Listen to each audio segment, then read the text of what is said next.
Williams, and we have a great panel that General Siemens is going to introduce to you in just a second. But let me just give you a quick background, which you already know, and that's why you're here, about AUSA. As you know, it is your professional association. The Association of the United States Army Institute of Land Warfare is proud to present forums like this one throughout the year to broaden the knowledge base of Army professionals and those who support our Army. For those who knew me when I was the Undersecretary of the Army, or the Acting Secretary, and this is an important topic considering the topic is about personnel readiness and modernization. 90% of those great young Americans we bring in every year get their news from social media. So please use the hashtag at AUSA 2018. And don't be afraid to tweet, and as long as it's positive here. And a great intro and all that stuff. I appreciate it. I'm at Patrick Murphy, PA. But this is the last of AUSA's ILW Contemporary Military Forum, continuing to be the voice of the Army and support for our soldiers. And before we begin, let's recognize AUSA's strong membership base, which is vitally important for our advocacy efforts in Congress, the Pentagon, the Defense Industrial Base, and to the public and communities across the country through AUSA's 123 local chapters. And if you are an AUSA member, please stand if you're able to do so right now. Thank you so very much. We appreciate it. Let's give those members a round of applause for making today possible. For those of you Army professionals who are not yet members of your professional association, we encourage you to join AUSA by visiting the AUSA membership booth, booth 307, Exhibit A, Exhibit Hall A, or sign up online at ausa.org/membership. And you all know the cadence. Gave you $100 and take back $99. So that's part of the gig. All right. So thanks for those members for staying with us. And I'd like to now turn the floor over real quick. Before I do that, the Army, under our statutory responsibility, through what we do as the Department of the Army, is to man, train, and equip the Army. That is an awesome responsibility. If you didn't see the news this morning, Mission Readiness came out with a report that 71% of young Americans cannot join our military, mostly because of obesity. And you look at, so we're dealing with that 29% of population that can even come into our military. But as an organization, we hire more millennials than any other organization throughout the world. About 120,000 millennials join our ranks every single year. That's an awesome responsibility that this panel has to deal with every single day on behalf of our nation. So with that, let me turn the floor over to Lieutenant General Howard Bromberg, USA Army retired, former Deputy Chief of Staff, G1. Here we go.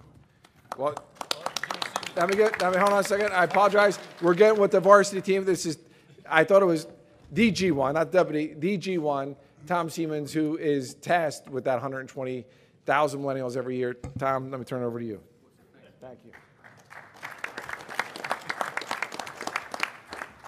I'm glad my wife's not here. She would have liked the retired part of that introduction. Good afternoon, and welcome to the last panel on the last day. Ready today, more lethal tomorrow, and I would add to that, more lethal tomorrow through talent management. My name is Tom Siemens, and I have the honor of serving as your G1. It's my pleasure today to spend time with you as we talk about America's Army's greatest asset, our people. Hua? The readiness of our units and the ability to fight and win our nation's war is related directly to the personnel readiness and how we manage our soldiers and families. Getting the individual talents to allow the placement of the right person in the right place at the right time, over time. We have the opportunity right now to do some truly revolutionary things in regard to human capital enterprise. We've been given new authorities by Congress to consider changes to the way we recruit, promote, manage the careers of our soldiers. We're exploring new ways to harness the individual talents of each soldier to maximize their potential and their contributions to the Army. We have across our formations leadership today who believe in talent management.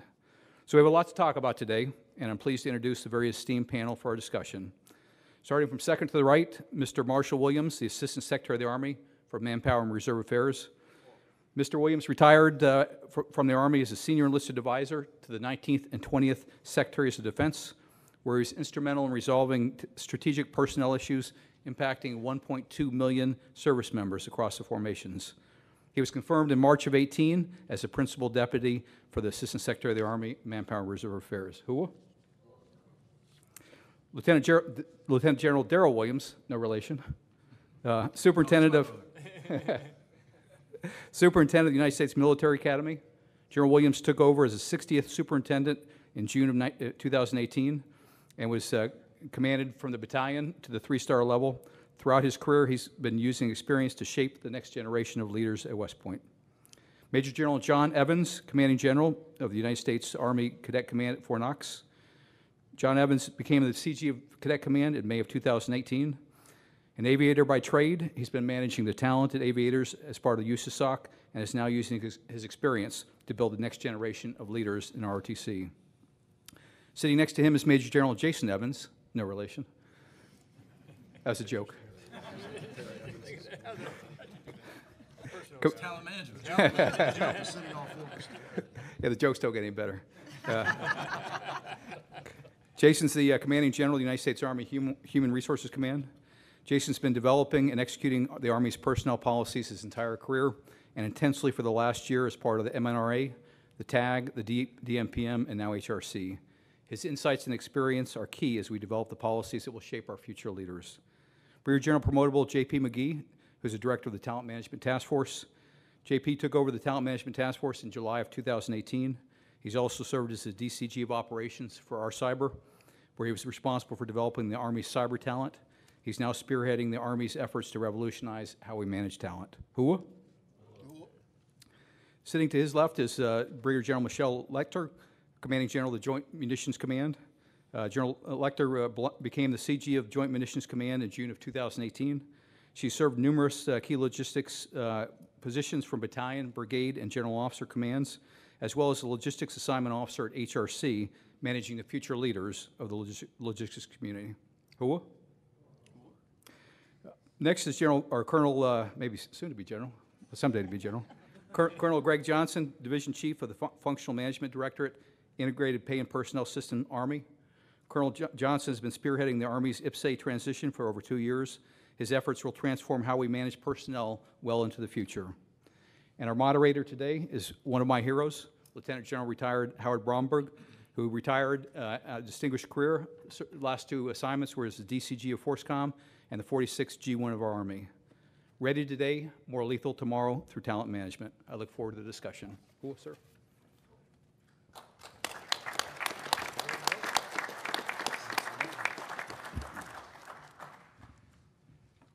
So I think what we're going to do here is we'll start off with some opening comments across the panel. We'll just start right to left, and they'll all go 10 minutes or less or so. As you also have cards out, please don't wait till the very end to send up your questions. Go ahead, you can be sending them up during any speaker as the questions are fresher in your mind, and I'll be the moderator for the session and help funnel the questions, but also keep us on time, so there's plenty of time for dialogue from the audience. So it's important. Anybody else who's coming in as you're walking in, please fill in the seats in the front too. There's plenty of extra spaces for the bright questions that will come forward from the audience. Okay, so we'll start with the Secretary, if you would, sir. Thank you very much. Good afternoon. Good afternoon. I got to tell you something. I'm extremely excited. I'm amazed we have this number of people here this late on the last day. All right? Thank you very much for that. Thank you. It's exciting for me, for sure. We're here to talk about talent management. And it's because we're all tasked with ensuring that we have the strongest and most capable Army. But not just for today. Talent management has everything to do with what we're going to look like tomorrow and beyond. I am hoping that the questions you ask are not just looking at where we are, but where we're going to be. The Secretary of the Army has said that to make lasting change in our military, you must change our personnel system. I'm in agreement. We have been fortunate in years past. But the things that brought me into our Army 1,000 years ago won't get us to where we need to be for today's soldiers. Because you see, ladies and gentlemen, we are in a battle. And so I want to introduce you to my battle buddies, the folks who are in the fight. What battle are we in? We're in a battle for talent.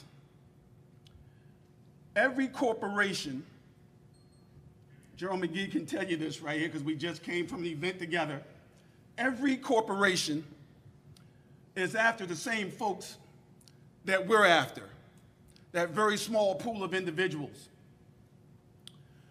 And so to entice them to come into our Army, one of the things that the Secretary said during the opening statement is that each of you are recruiters.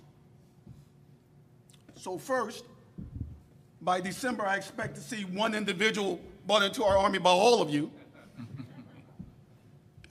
But it's not just good enough to bring them in. We got to change the way we look at them for promotion, for retention, and through that entire process, we got to have space for individuals who go and get a PhD. Can we really begin to think about promoting individuals off of merit as opposed to seniority? These and many, many more things are the things that we are looking at in developing this new talent management plan, if you will. Now, how does the MNRA fit in all of this? I know that all of you know what Title X does, and so I won't bore you with that. But Title X gives the MNRA authority and the supervision of the entire personnel enterprise, or the 5 pillars of the Army: the active component, the National Guard, the reserves, our Army civilians, and contractors. They are all important in making and keeping this Army strong. So how do we execute this authority? Well, we do it the old-fashioned way. We allocate resources. That's how we do it. And we also, along with the G1, establish policies that govern that personnel enterprise. We are in the process now of developing a human capital plan for 2028 and beyond. It will involve both military and civilian, and it will be a simple framework because there's some things that we must do. We must recruit the best. Quality over quantity is here to stay. We must train and educate our force to be lethal, and by doing so, reduce non-deployable rates, improve data analytics, increase predictability for soldiers and families. If we want to maintain and retain the best that America has to offer.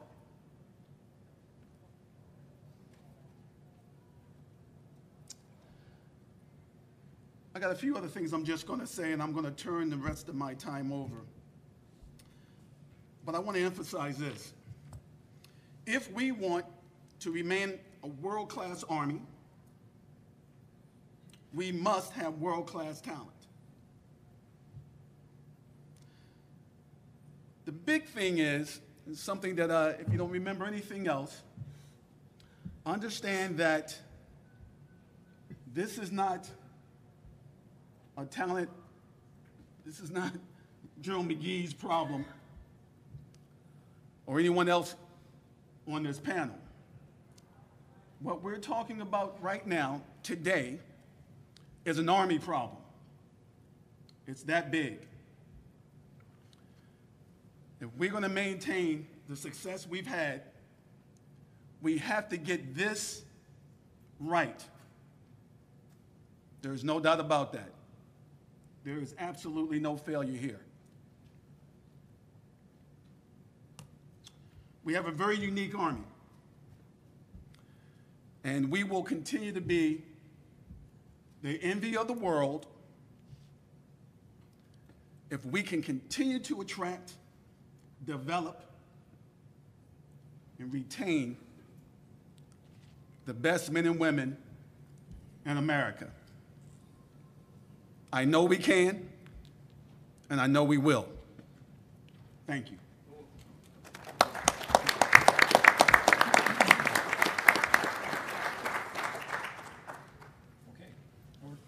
We'll just move right down the line. Okay, sir, thanks.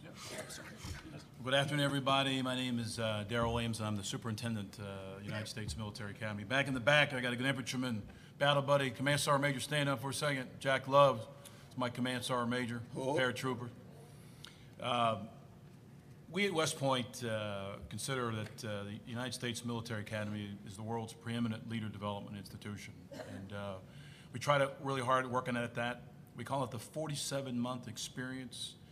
We just brought in 1,210 cadets this summer, and we were about 4,400 cadets. And what the Secretary was just talking about with respect to talent management, we're going after and hunting about 12,000 to 1,250 every year try to come into West Point, and about 1,000 come in. So I see Mr. Lewis is out in the audience, and I got General Ham and General Bromberg, and they know that I'm not too smart. So I'm going to show a video to start it off here. I've been in this slot before, so go ahead and roll the video here, and I'll talk a little bit more very quickly. And your task is clear. It is to protect and defend the Constitution of the United States of America against all enemies, foreign and domestic, and to defend the American people. And you will do that through readiness for combat. You didn't come here to play ping pong. You came here to learn how to fight, and fight you will.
Like those that came before you, you're going to prevail. And you will win. And you will win.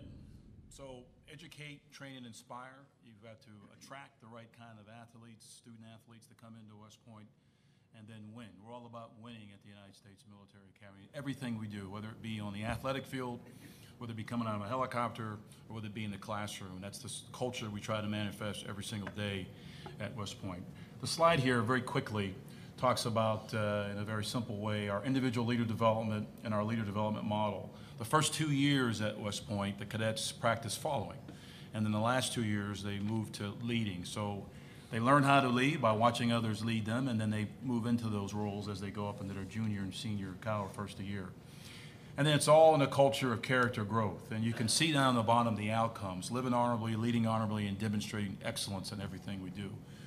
So as Mr. Williams talked about, we are hunting for those same sorts of cadets who, and John will talk about from an ROTC perspective in a minute, but we're all competing for those same athletes to get ready for the crucible of ground combat. Our chief is pretty clear about that. We're about readiness, we're about modernization and reform. So as the cadets are going through and taking their studies, their eye on the ball is about being a second lieutenant to lead our sons and daughter in combat. And we're focused on that every single day. Personally, my son just graduated. He's headed out to Lewis. He'll be a Ranger. My other son, Law's in the 375. My other son just got out of 101st. So it's a family business for the Williams family. And so I lean into this every single day, and I look forward to your questions. Thank you.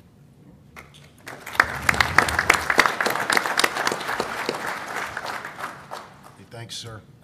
Appreciate the opportunity to have a conversation about this with regards to talent management, particularly with regards to how it ties to personnel readiness and modernization. So if I get the first slide. These are the three tasks that we kind of focus on in the ROTC enterprise. And to give you a little bit of an idea of how we compare to West Point in at some levels, we're kind of the scale folks. We are scale and scope. So as the soup just said, they got about 4,400 cadets at West Point. We've got about 33,000 in ROTC. They started 1,200 this year. We started about 9,400. And we'll commission about 6,000 of those young men and women into the Army as lieutenants across all three components. So we have a multi-compo mission to do that. And about 3,000 of them will be commissioned into the active force. So we have a nuanced, different role than the academy does with regards to going out and finding talent because of the way it brings diversity into the force.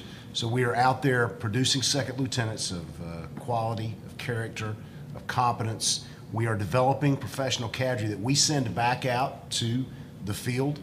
So we don't have a professional military professor type program at ROTC. We bring folks in to be assistant professors of military science or professors of military science or senior military instructors on the enlisted side, and then we push them back out to the force so that they can share some of the knowledge and attributes they've gained. And having touched recently the youngest group of leaders in our Army, they can take that back out to the field with them. And then finally, we have responsibility, which I didn't realize until I took the job, for junior ROTC as well. So the scope and scale of that's pretty significant if you're not familiar with it. 1,700 programs, 1,700 high schools across the world, because anywhere we've got a U.S. military installation with a high school associated with it, we've got a junior ROTC program. And about 315,000 high schoolers out there that are in the junior ROTC programs. And I'll be more than happy to talk about that component of what we do if anybody has questions there. If I can get the next slide real quick, and then what I'm going to do is move the ball along here. I wanted to throw this up. The soup kind of talked about how their leader model works at West Point. It's not unlike the leader model that we use in ROTC. We spend the first 2 years in the followership role, if you will, with our cadets. And then the junior and senior years, you'll see that they move into leadership roles as they're preparing to move out into the force as lieutenants. The advantage we have in ROTC is that unlike the academy where there's a 4-year model, you kind of got to start as a freshman to get to the end, we have the ability to take lateral entry cadets in ROTC. So a young man or woman who is finishing their sophomore year in college decides, hey, you know, I like what they're doing over at Army ROTC. I think I would like to be an Army leader. Have I missed the train? No, you haven't. We're going to send you to basic camp at Fort Knox for 31 days, kind of get you caught up to the degree that we can on some of the basic blocking and tackling of soldiering. And then you're going to spend the next 2 years, your junior and senior year, in the program. You'll go to advanced camp after your junior year, and then you'll graduate and be commissioned as a second lieutenant your senior year. So that's kind of the significant difference we have, is that we can turn a little bit inside of the academy with regards to production of second lieutenants because of our ability to do this lateral accession mission. And so I think I'll leave it there and pass it along. If you're tweeting or twittering or whatever and you want to hit me up, I'm CG_Army ROTC. Feel free to hit me up for any questions that we don't get to handle today. And I'll pass it to my brother, Jason Evans. Hey, Jason, you guys, make sure you guys speak in the mic because it's a little stuck coming through clear in the back. Roger, sir. Thanks, John. Good afternoon. Excited to be here. As the Human Resources Command, we're the distributor of the preponderance of the Army's talent worldwide to meet unit readiness and increase lethality. Slide, please. So I'm going to talk just a little bit about, you've heard the Secretary's comments yesterday about our portion or his intent on reform in terms of the personnel system and cookie cutter timelines. Well, we're not waiting for that. One example of that is the Assignment Interactive module, which we've modeled or piloted over the last year. And so we found out that, this has allowed us to be more transparent with officers. It's allowed us to put all the requirements on the table so they can see them and interact with their career managers. It's allowed unit commanders to participate in that model as well. And so that creates a greater interaction of the officer in terms of preferences and choices as we balance the needs of the Army. The biggest thing that will really allow us to evolve, in some cases revolutionize the Army personnel system is the Defense Officer Management Personnel Act and ROPMA. And this act has not been reformed in over 38 years. And so those of you who remember OPMS 21, which is really the framework we're operating under now, they did not have the advantage then of any reform of DOTMA or ROPMA. The reform that we have with DOTMA and ROPMA will allow us much more flexibility in terms of how we manage talent and how we can extend career timelines and really how, career, as you heard the Secretary talk about yesterday, the cookie cutter of timelines for specific officers. It'll allow us to have more flexibility in terms of promotion with officers. The next thing that gets little attention, the officers really will be the first priority with the Talent Management Task Force, is the enlisted piece. And so we've been working hard with the enlisted piece because most of the career managers at HRC have at least 2,500 individuals they're managing. And that's pretty hefty. And you don't, if you're down there for 2 or 3 years, you may or may not get to talk to all of them. So we focused really on the staff sergeants and above to give them more attention, to try to get, cultivate their preferences as we do requirements. And you can see up here that we're going to go to manning cycles, 5 9-week manning cycles, so we can be proactive in how we do requirements. Right now, the requirements come in and you're working them pretty much every day, and then you're trying to find someone to get on that requirement. Really, it's about how do you interact with the right person in enough time for them and their family to be prepared for that, and for that individual, and have enough time to make sure you're putting the right individual on that requirement. And you can see the NCO contact program, which is not new, and ask the assignment survey there, that's not new. And so in concert with that and the cycles, we can be more predictive, similar to the manning cycles we have for the officers, for the NCOs. But the biggest thing is if you look at the manner performance tool that we have now, we have never had that in the past. We now can assess staff sergeant and above in terms of where you're at with your peers. We can now look at an installation and make sure that we're distributing the talent evenly to the commands, and you can have a conversation with the individual NCO unlike you've been able to have before and after assignment. With that, I look forward to your questions.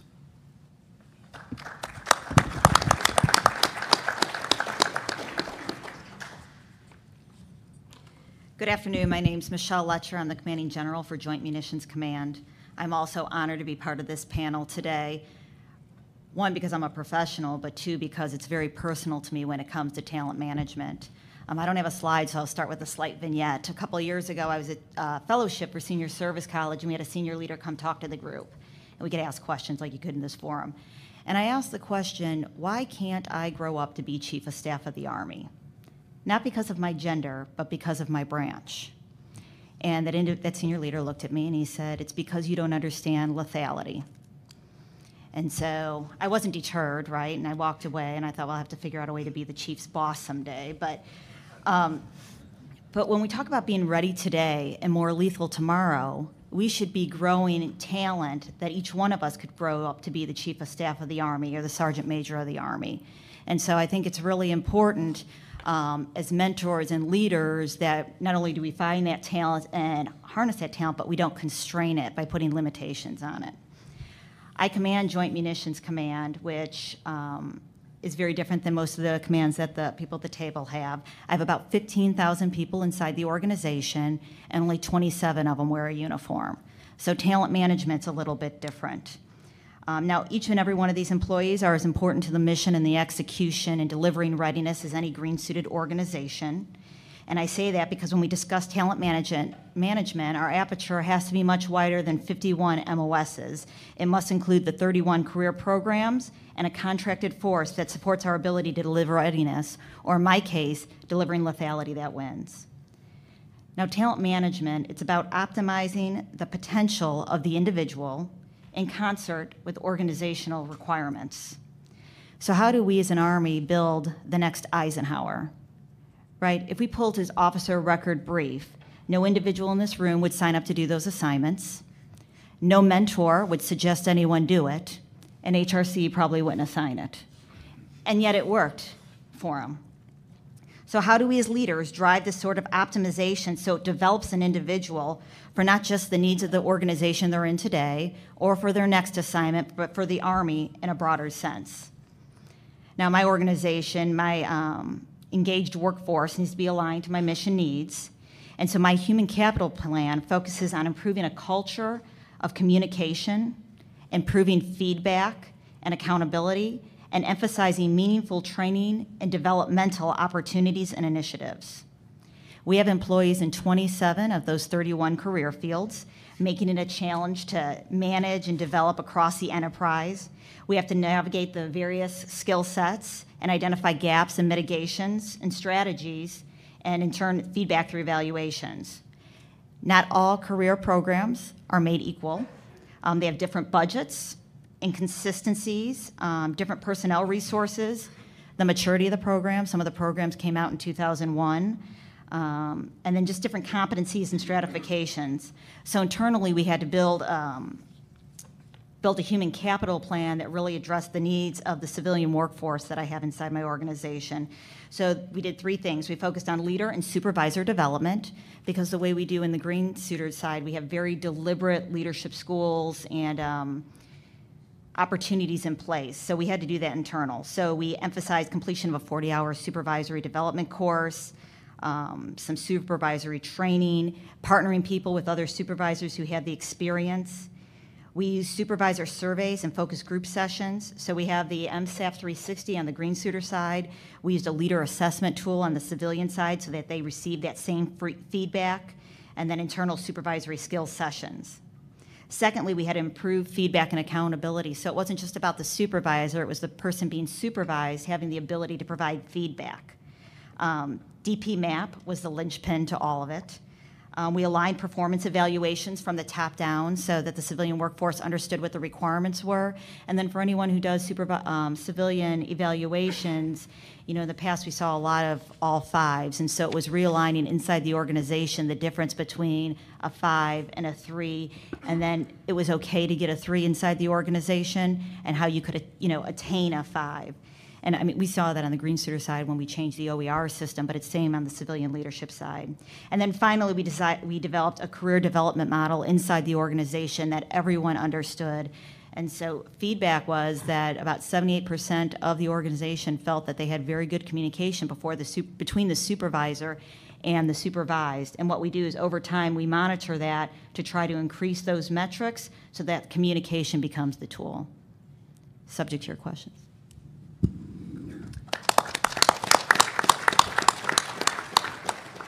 Good afternoon. I'm Brigadier General J.P. McGee, the Director of the Talent Management Task Force. It's always great to sit on these panels. I feel like this is a secret plan by General Ham to bring me back every quarter or so, no matter what job I am, to like go through like a senior thesis, like defense of my thesis from old senior leaders. We've got General Ham, Secretary Murphy, General Bromberg.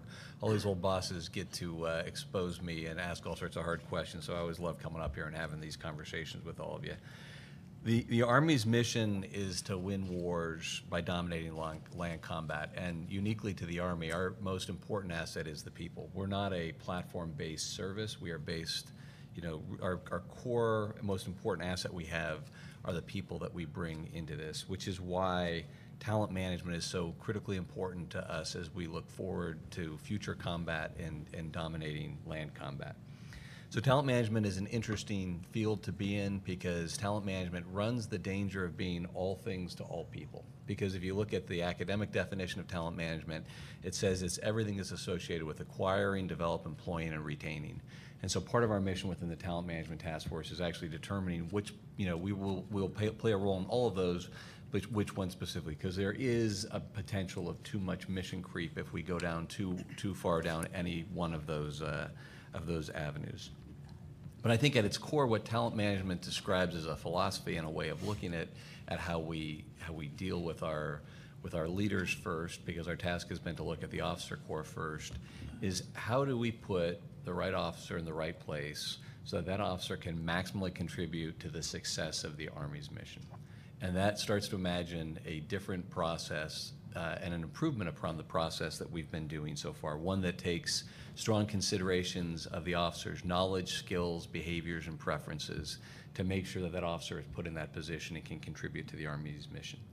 What I think is really tremendously interesting and exciting about this time is there's this confluence of work that's been done past by talent management directors as we've moved this ball forward, and we've begun the experimentation phase with things that are now in full phase operation across the Army. So we've got talent-based branching. So all officers that are now coming into the Army by the end of this year will have been part of a process that looks at them as cadets or as candidates and does an assessment of how they are as individuals and then helps them match with a branch that they would be best suited to so they can contribute and right from the beginning as a second lieutenant maximally to the Army. And so we've started that at West Point. It bled over to ROTC, and now we're doing it within Officer Candidate School in this next year. And so we're already bringing in a whole cohort of officers that are used to being looked at individually and then managed in a way that's appropriate and maximizes their skill set. So we're already doing this thing called AIM 2.0, the Army Interactive Module 2.0, which does some form of a marketplace so an officer can put what his knowledge, skills, behaviors, preferences are, and then there's a match from a unit to make sure that that person who's applying for that job is a good match and that unit wants them. And so this is the next phase forward as we look at establishing some form of a marketplace for how we do officer assignments. But I think what's really compelling right now is the strong alignment of the big four within the Army, the Secretary and the Chief, the Vice and the Under, who are very passionate about us moving this forward and making some significant changes and improvements. And then the other piece is just in August, we were granted a new NDAA that gave us 9 new authorities to execute. And so as we approach this as a Talent Management Task Force, we see our initial main effort as fully expanding into these authorities that have been granted to us by Congress, and then using that to inform the rest of the changes that will be following behind as we start looking at this. So our methodology is first off to study the current state of nature of how we are doing officer management and how we will look at potentially transition that to talent management, and how we can then inform leaders, make sure we're piloting these in a small scale and then developing them across the Army over the next period of 2 years. So it's a pretty exciting time to be here and a tremendous opportunity for our Army to take advantage of all this alignment that we have right now. But at the end state, it is still to create a more lethal Army that is maximizing the contribution of every officer and eventually every non-commissioned officer and every civilian that we have within our ranks. And so I'd like to then introduce Colonel Greg Johnson, who's our partner in all of this, who's working on an incredibly important mission with IPS-A. And Greg, I'll turn it over to you. Yeah, I appreciate it.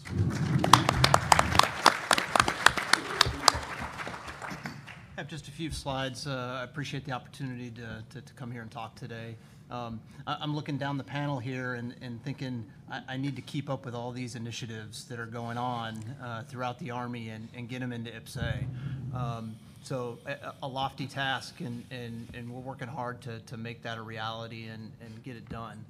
Just up and foremost in my mind is, hey, Integrated Personnel and Pay System Army is meant to do a lot of things, and one of the key elements is to be the engine between moving our system of personnel management to more of a talent management system. So that's the engine. So that's why I have to be linked with not just the Task Force Talent Management, but with HRC, with OEMA at West Point, with Cadet Command, because there's lots of initiatives going on. There's lots of good things going on that we need to make sure is in the system so then we can utilize it and execute talent management better than what we're doing today. Lots of good things going on today, but I think there's room that we can grow and move and improve. One of the key things and key problems that we have is in the Army, there's 200 personnel and pay systems. So that's not a made-up number. Each component has its own system, and then there's a complete air gap between personnel and pay. So the issue is data. Where is the data? And what system is it in? What's authoritative? That's a problem that we have to solve. And IPSA is meant to consolidate most of that data into one view. So it's total force. Put all 1.1 million soldiers into the system, and then let's start to think about the holistic talents of each of our individual soldiers. How do we expand that? That's one of the key components that IPSA will bring to the table. And if you want to go 2 slides forward, we have a bit of a working model. Go 1 slide forward of the 25-point profile. So through lots of working groups, through lots of sessions with commanders, all 3 components, all echelons, we asked what kind of talent information do you want to track, and what we came up with was essentially a 25-point profile. There it is. So things in yellow are self-professed. Things in gray are emerging concepts like assessments, MOP score, et cetera. Some is just very basic data commanders want: readiness, information about your experiences that you've gained through the military, your training, et cetera. Our problem set is, how do you consolidate that data? How do you consolidate that data and then ask and understand individuals' true talents? And then in the system, how do I display that? So for career managers to use, for commanders to use, to essentially push us into more of a talent management system. So we're tremendously excited about the work that's been done, the initiatives throughout the Army, and we'll continue to push and get those into the system, and I look forward to your questions.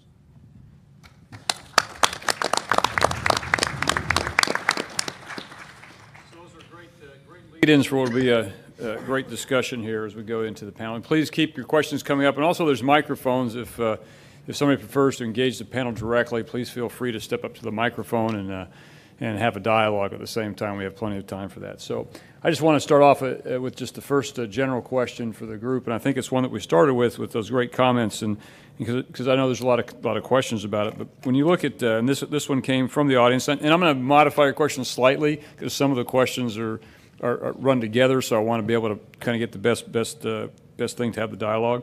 So if you look at the changes from DOTMA, ROTMA, how do you think that is going to really drive the change in talent management? Is it too early to tell, or what do you see on the future?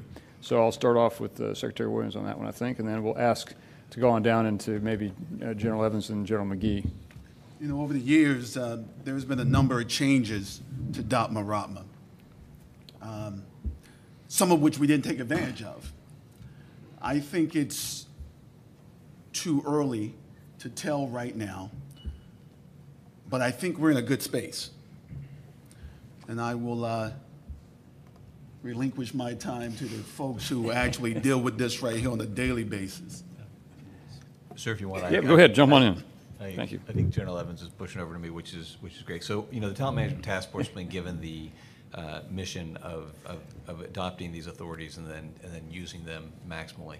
And so here's how I think this all plays together. So first off, it's probably worthwhile to refresh in everyone's mind what the Army was given and all the services were given. So we've now been given the authority as a service to be able to direct commission into the rank of colonel for designated specialties by the service secretary. So everyone's sort of used to talking about cyber, but it could be anything that the secretary says. So if you want a supply chain logistics expert from Amazon, we would have the ability to bring that person in as, you know, up to as high as a colonel if it was a good skill set match, and bring them into our force. There is now the ability to extend the mandatory retirement not to 30 years, but to 40 years at the Secretary's direction. So if you think about managing an officer's career now, not based on a 20 or 30-year model, but a 40-year model, all of a sudden you've got some expanded abilities to do some very interesting broadening and developmental assignments. You've got the ability for the Secretary to much more rapidly, selectively continue those officers who have special skills who may not have been selected for a promotion board because of maybe an off-the-path career pattern, but they've been able, the Secretary will identify them and keep them in a very robust fashion. One of the things that is going to be really interesting as we look at an officer will start to have the ability to opt out of promotion boards. And so the Chief and the Secretary have both been very clear that they'd like to stop the conveyor belt process where an officer feels like they have to shift jobs every 2 or 3 years, has to promote for promotion boards in a certain timeline where you've got a little bit of flexibility. So, if you're a captain who wants to go get an MBA at a top tier school and then wants to go serve in the Ranger Regiment, you're not constrained by having to compete for the Majors Promotion Board if you opt out of that, and you're actually doing an activity that's of long-term value to the Army. There's some work we're doing about commissioning more rapidly members of the National Guard in terms of federal recognition, some age limit extensions for some people that we bring in at a slightly older age, so directly we're linked to the direct commissioning. And then there's also the ability for selectively the Secretary to promote people who with just 2 years in a rank if someone's a particularly high performer. And then the final one, and this is one that we're going to adopt, the Navy has already been doing within their SEAL community and within their nuclear force, is if you've got a 04, a major who's filling a lieutenant colonel's job, the Secretary has the ability to spot promote that person into that and take that major, make them a lieutenant colonel. As long as they're still in that lieutenant colonel position, performing satisfactorily at lieutenant colonel level, they're promoted and paid as that. So those are a number of the changes that we think are going to start driving some changes, and clearly you can understand how that would change a number of things. What I think I'm pretty happy with our approach right now is that these will be the initial efforts that we focus on. And as we're doing this, we're going to learn all the different parts of the Army that come together to do these changes, because the Army's personnel system is spread out across multiple different organizations. We're going to establish that network to how to affect this change. And then the larger set of changes will be right behind them as we're looking and exploring about how to do this. But I think the NDA enactment and actually, growing into those authorities are going to be really helpful for us to determining the rest of the way forward for the Army. Super, thank you. That's great answer, appreciate it. So with that lead in, I'd like to pass the next one now to Greg Johnson there, because I think this is a comment that comes up in many people's mind is, so what, we saw the chart, so what makes the IPSA program different from the past efforts that the Army showed? What are the significant things, not just the 25 chiclet chart there, but what really in your mind brings those things forward to execute some of the things General McGee talked about? Yeah, absolutely, sir. First and foremost, this program is built and is being staffed and being worked by the Army. So this is about us. We've changed how we're developing this system than previous systems, based on how we've included all assets and all facets of all three components and all stakeholders in the build of the system. So we started with the baseline requirements, but we've run what we call agile work teams to build the functionality out in the system. Right now we're in our final test for our Release 2 up with the National Guard, and they primarily plugged into us over the last 18 months to help shape and build a system that they're going to roll out. So from that angle, sir, it's very different from past developments.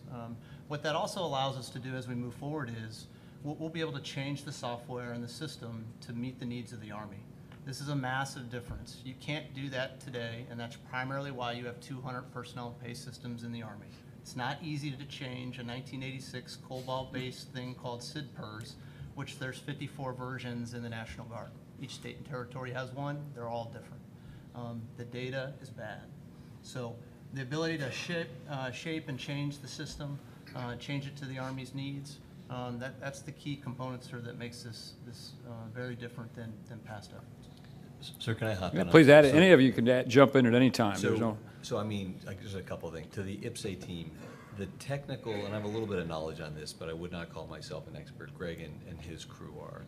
but the technical difficulties of integrating all these databases is pretty tough to get your head around. But it is an exceptionally technically difficult problem that these guys have jumped on and have really made great progress on. And why this is fundamental to all the things that we do with talent management is if you don't have granular knowledge of everyone who's in your inventory, if you don't understand the knowledge, skills, behaviors, and preferences of every officer, you can't actually do talent management. So IPSA is foundational to all the things that we try to do within talent management, because if you don't have that knowledge, then what you do is sort of talent management by exception. Okay, so you have an officer distribution system, and some people are individually managed, but not everyone is. And so this is what is going to give us the ability to systemically across the entire officer corps at first to do talent management and then expand that to the rest of the force. And so these things are so nested. No, that's great. And I'm glad you got your hand up there, General Evans, because I was going to point to you. Just to kind of dovetail on that, I think what really is important about Can you pull the mic a little closer? I think what's really important about IPSA is having one database of record for the entire Army with all compos. Greg touched a little bit on the Army National Guard. I think when you have all compos in one database, you can manage talent across the Army to increase readiness and lethality. And that's always been a problem for the personnel system. We've got about 300 disparate systems. And even now, you have the different compos on different personnel systems. But, you know, I agree with General McGee. We cannot look at one system and account for 1.2 million soldiers right now, today. We'd have to collaborate with the reserve component and the active component to one count them, and certainly have phone calls and emails to manage talent. So if I could ask you, Jason, to go one step further. So how do you see, or is it too early to tell, some of the changes that IPSA is bringing that's going to drive change at the desk, who's answering the phone and talking to the soldier in the field? Well, first, so that's great. So they can see everybody now, right? Yeah, that's the so start. for HRC, we will become the proponent for military personnel pay. We will be the top of the system instead of DFAS. And so we're building that construct now. So IPSA will allow us to one, do that, manage pay from the unit level all the way to HRC. It'll create greater transparency for the assignment officer to communicate across components, because one thing that DOTMA will give us and ROTMA will give us will greater permeability. And General McGee talked about a little bit of that, bringing people in and out from private industry to active component. When you do that now, there's a huge bureaucracy and delay in pay sometimes. There's delay in pay if you're a reserve component here and you've come to active component and back. There's some delay in how that pay goes. So we think IPSA will create that seamless process of, okay, you're now in the database and your pay is affected. So that is one of a couple things that we think IPSA will do for us. Super, thank you. So let's switch to a different topic here. So over to General Evans and General Williams.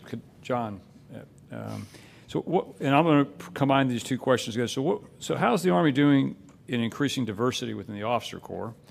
And then how does ROTC specifically differ from the other commissioning sources in terms of providing diversity to the broader Army? You know, it's a great question. We spend a lot of time working on the diversity complex problem, if you will, making our Army look more like our country, which is a tough thing. General Williams kind of alluded to it a few minutes ago. We have become, to a certain degree, a family business, and that is particularly true in the officer corps. There's goodness to that. You know, it's a legacy of service, and we pass things along to our sons and daughters, but there's also a caution there that we are becoming a little too narrow in our scope. So one of the things that ROTC does, and West Point does it too, but they do it in a different way.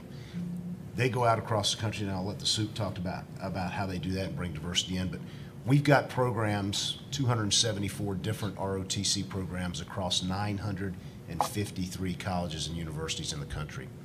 And so the young man or woman that goes through an ROTC program at Louisiana State University is coming from a different cultural setting than someone that goes through an ROTC program at Washington State University. Because they're different parts of the country, they have different norms, different, not necessarily values, but different ways of looking at problems. And so we're bringing that level of diversity in by virtue of the experience of the cadet on campus. They bring that into the Army, and then they share that with their peer group. And with regards to kind of the richer thread of diversity, getting away from, more Caucasian-based and become a little bit more sensitive to African-American component, Hispanic component, Asian Pacific Islander component that we need to continue to enrich ourselves with.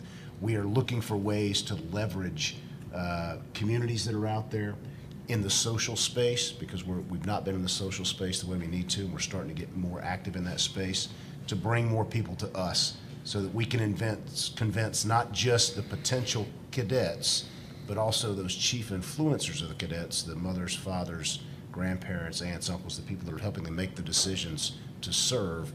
We want them to be able to choose the Army. Thanks, John. Quite simply, diverse problems require a diverse population. And so at the United States Military Academy, we're enjoying this year, this last class that just came in, the largest ever, second largest in terms of women, largest in terms of women, 24.5%, and second largest in African American that just came in. We try to aspire, I'll speak about the African American population, to be higher than the officer population that's in the Army that I'm looking at right now. So we are higher than the percentage in the Army right now.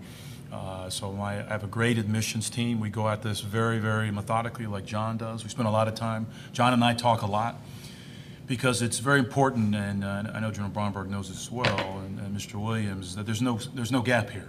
So it's one big Army, and this happens to be another accessions meet. And so it's very important that we go after the talent, as Mr. Williams talked about, and that it's diverse. These problems that we're going to have in the 21st century require creative solutions. And we think at West Point that creative solutions come from diverse input. And so it's very important. About 25% of our population are Division I athletes. So you've got Division I athletes, a quarter of the population. You've got a quarter of the population that is women, 15.3% African American, and so forth in terms of Hispanic and Asian population. So very important that the audience I'm looking at right now, very diverse, that the leaders that graduate and lead soldiers in combat look like the soldiers they're leading. And so it's very, very important that we continue to go after that, sir. Thank you.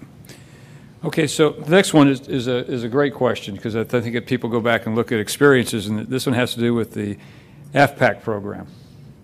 And so I don't know who the best person is to answer this. It might be General Evans, it could be, but it's a good question. I think it's worthy to bring on this forum here. So the AFPAC program, and I'll modify it a little bit, has had a significant impact on Army captains and majors. Some would say not all positively, okay, as you look back at it. So as you looked at what their successes coming out of that program, which there was a clear need for at the time for the nation and for the Army, what lessons have we learned as we go forward, as we apply that to talent management? So I don't know if that's a General McGee or General Evans question, but I'm going to throw it out to this august group up here and let them dive on that one. I'll jump on that one. So, and I'll use the Security Force Assistant Brigades as how we've evolved that.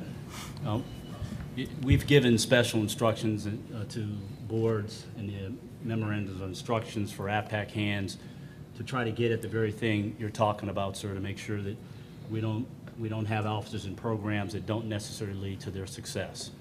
And if you look at what we've done with SFABs, we've been able to, once they've been trained, is to give them additional skill identifier. And what's unique about that, the DMPM of the Army, the Director of Military Personnel Management, who works for General Siemens, General Callaway, whenever they do board requirements, they can set floors and ceilings. And an example of that is the recent release of the Master Sergeant promotion list, which was approximately 25%. But for the SFAB, it was 50%. So we've looked at that. When you were asking officers or enlisted, it's not just the officer problem, it's an enlisted problem too. We're asking them to go do special things for the Army for the right reason, because we've decided to leverage SFABs and not a BCT we need BCT for, large-scale combat operations. We were mindful about the people we're putting in there, because the people who are in SFAB, just like AFPAC hands, were screened. And they were screened to be quality people that were in there. So I think, just to keep it short, I think we've evolved. I think whenever we need those special teams to do that, that's a way to do it, to make sure that we give them an additional skill identifier And when selection boards come, you make sure that we have a floor or ceiling in there to manage the success on the other end for them. Hey, can I jump on Yeah, that? please, please. so- No, this is good. This is a good topic because, people look at the past to see I the don't- future. I don't have any particular, special skills in AFPAC hands, but this is one of my pet rocks. And Jason talked about board instructions and what we put in the MOIs when we go to boards. We've got to reinforce what we put in board instructions for promotion boards with board behavior. And having sat multiple officer boards, and I know General Williams has as well, we don't do that. So what we do, ducks pick ducks. And it gets to Michelle's point about why can't I be Chief of Staff of the Army? Well, if the board instructions say we need a broad base of talent spread across lots of different experiences in the Army so that we have the best leaders and the best jobs, then we've got to make sure that when we go to the board, we're picking people that look like that and not the people that look like us. So again, my pet rock, but I like talking about AFPAC hands as an example because I can remember when Chairman Mullen, I think it was, said, we're going to do this program, we're forcing it down from OSD, you're going to make this work services, get after it. And we said, yep, got it, and we put it in the MOIs, and then we let all these folks fall by the wayside. So anyway. So, sir, if I could, so it is easy to bring up examples of where we probably didn't meet the goals that we wanted to have. So the examples the AFPAC hands comes up, the example of MTT commanders being equal to battalion commanders. But I think if you take a couple steps back, and this is what's great about this, assignment, this job, and this mission, is you get a chance to really look at this. I think what it drives is us to create a system that understands that over time, the needs for our personnel system are going to be flexible and agile and need to change. Because every chief and secretary is going to want to do something different.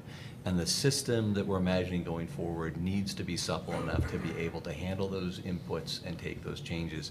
And then frankly, there needs to be the data to help them see how that is happening across the entirety of an officer's career. So those people who went to AFPAC hands, how they're being treated to make sure we don't break that faith.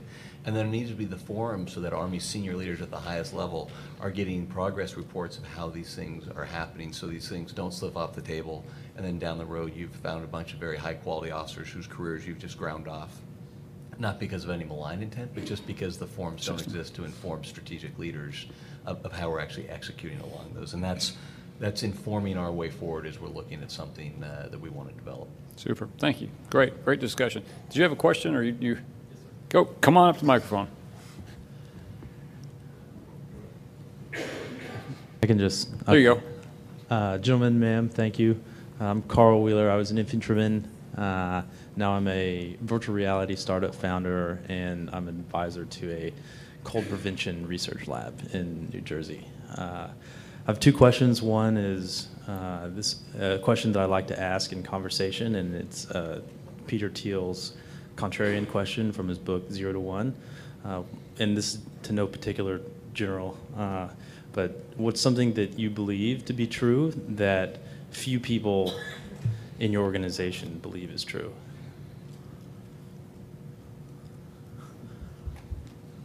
I'm not sure if I understand the question. Like, say it again. What is something that you believe, that you've come to believe is true, but perhaps you might be the only one, or maybe there's a few other people believe that, but you think it's true, but other people around you or in your organization don't believe it's true? So in other words, you've got a vision at the top, but maybe not everybody else is supporting that vision? Or perhaps it's an idea or a belief that not many people hold, or maybe something that isn't kosher to hold, or just. I'll take a shot at that. It won't necessarily be with regards to my organization, but what I do spend a lot of time doing is talking about the quality of the young men and women we have, and I think the SOUP would support me here. I think we have a tendency in our culture to paint the generation behind us with a very broad brush. And so you hear a lot about millennials and Generation Zers and how they're disengaged and they're not, they don't want to be involved and they want to step back and they don't want to be their parents' generation and they're not committed and they don't have any sense of national loyalty or selflessness. And I find that to be untrue. We've got incredible men and women out there, young men and women in our colleges and universities, coming out of our high schools that want to do things that have a selfless purpose. They want to go out there and serve a cause greater than self. And I think we just have to shine a bright light on them and show them off, because too often we're shining a light on, other folks that are in the limelight that maybe don't hold that value. So now my organization believes that the same way I do, so maybe that doesn't qualify as an answer to your question, but I think society at large kind of looks at the millennials and says, hey, these folks, they don't get it. I think they do. Thank you, sir. Second question, Colonel Johnson. I know you mentioned that, I think this is a hot topic, but data consolidation for personnel records. And I know everyone has a great idea. Has your organization thought about using any kind of blockchain solution to bring together and consolidate data? Yeah, as we think through those 200 systems, what's authoritative? So we've defined what's authoritative, but as you start to look at the authoritative data, there's a lot of work to be done. So the easy answer to your question is yes. We've thought of many different ways to go at this. Our first step though is we solidified and identified the authoritative data. So that was step one. Kind of identify your total problem set. What we've done now is, okay, let's go and address the data that's incorrect, that's missing in that authoritative data sources, which is quite a bit. There's quite a bit of work there to be done. And as we move to the right, we're starting to notice that, hey, maybe it's too difficult to actually update this type of data in what's defined as the authoritative data source. So that's where we push those questions up to the senior leaders. Do we want to change this? Yes or no? And then at the end of the day, some of this is going to come back to individuals. And how do we involve, the 1 million soldiers in this process? How do we open this transparency to really get this duality of discussion? Hey, I can see some of your talents, I can see some of your data, but how do I ask individuals in the Army to share with us their holistic talents? And this maybe goes back to your first question. There is a ton of talent, and General Evans talked about it, in our Army, but we don't know all of it. We don't know all of it. We don't know the holistic talents of everybody in the Army. And really what we're trying to do with IPSA is to get into this discussion via a system that the Army can utilize, that individuals can utilize to better that experience, to enhance readiness, and tie it to lethality. So maybe a long circular answer there, but the easy answer to your second one is yes. And we're on that journey in the middle of this, trying to work the data. Thank you, gentlemen. Ma'am. Thanks for your question. If Greg, I think it might be helpful just take 10 seconds and say authoritative database or authoritative that piece, because I maybe didn't understand what the total personnel system, what that means, why you have to have an authoritative data source. Well, sir, I would say so. Right now, there's a mixture of that definition, right? So if you have multiple authoritative data sources, which system do you use for that data? So then you're looking at one system, it says one thing. I had a PT score of 249, but then I go over to the training authoritative data source and it says I have a PT score of 289. Well, why does that matter? Well, you promote junior soldiers based on that PT score. Well, if the PT score is incorrect in the authoritative data source, we are now inadvertently hurting a soldier.